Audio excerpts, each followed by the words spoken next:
An Inglewood business owner is shocked at the reality of just how much the property tax payments on her business rental space are skyrocketing as more businesses come to terms with their most recent statements coming in the mail. Kelly Duty's social school has been renting office space in a building in the 1300 block of 9th Avenue Southeast for about a year. When she moved in, property taxes were roughly $1,500 a month, split between her company and a second tenant.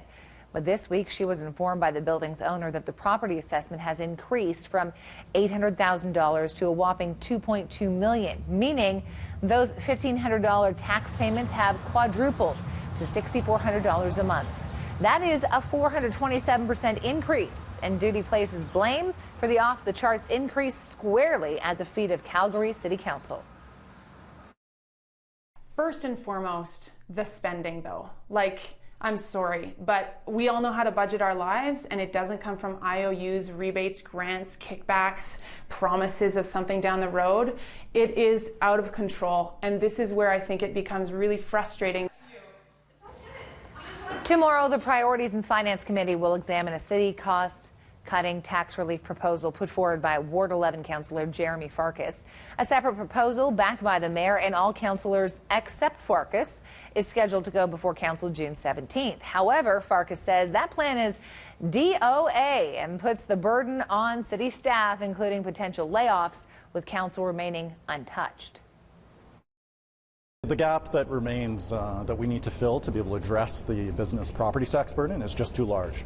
So with the $70 million that they've proposed, as well as perhaps the 60 of one-time reductions, that just doesn't get us to where we need to go.